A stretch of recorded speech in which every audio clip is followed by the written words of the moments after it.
savez que la fileuse file le soie. Que les contes défilent au fil des mots et que les conteurs se filent les contes au fil du temps. Alors, fileuse ou fée, elle file, du fil de l'eau au fil de soie, du fil de l'imaginaire jusqu'au fil d'Ariane, et parfois elle remonte si loin dans le temps qu'elle s'en mêle et s'embobine les bobines pour dénouer les fils du destin qui se perdent dans le labyrinthe du temps. Les souvenirs de nos 20 ans sont de jolis papillons blancs. Blancs, les bas que Louisette a perdus dans la maison de retraite. Oh, ça y est, je les ai retrouvés. Regardez comme ils étaient jolis. Ces bas, ils étaient brodés, tout colorés. Qu'est-ce qu'on était coquettes. C'est pour ça, parce qu'on travaillait avec la soie. On se changeait plusieurs fois par jour. Quand on était donc à la filature, les femmes, elles n'avaient pas beaucoup de sous parce qu'on n'était pas bien payés quand même. Hein. Alors, qu'est-ce qu'elles faisaient? Elles mettaient des petits sacs dans le corsage où il y avait des graines. Les graines, vous savez ce que c'est? Vous verrez quand vous allez vous promener dans le village, tous les petits fenestrous qu'il y a en haut, c'était des magnaneries. Et puis là, il faisait bien chaud toute l'année, hein, même si on se gelait en bas, là-haut, il faisait chaud. Hein. Mais alors, il y avait les souris et les rats qui venaient les ronger. Heureusement, nous les Cévenols, on a des amis qui s'appellent les chats. Ils savent veiller aux grains et aux graines, oui.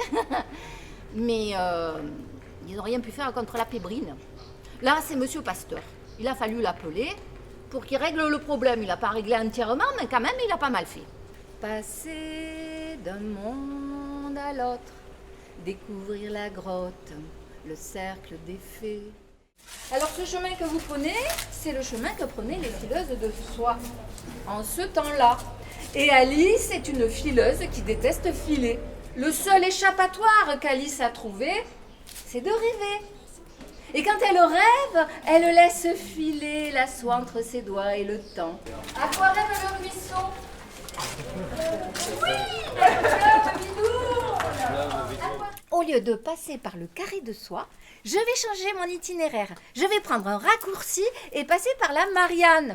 Elle voit une clairière en plein milieu de la forêt et une cabane.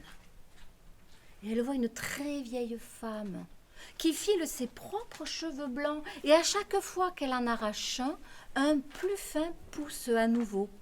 Elle en confectionne un manteau plus léger qu'un souffle, plus doux et plus brillant que la soie. Qui es-tu? Je suis une fée, tu es dans ma demeure, Justine. Mais toi, Justine, tu me plais et je vais t'offrir ce manteau. Ce manteau, c'est le manteau d'éternité. C'est nous, les fées, qui avons créé la soie, symbole de beauté, miroir de l'éternité. Tiens, il est à toi.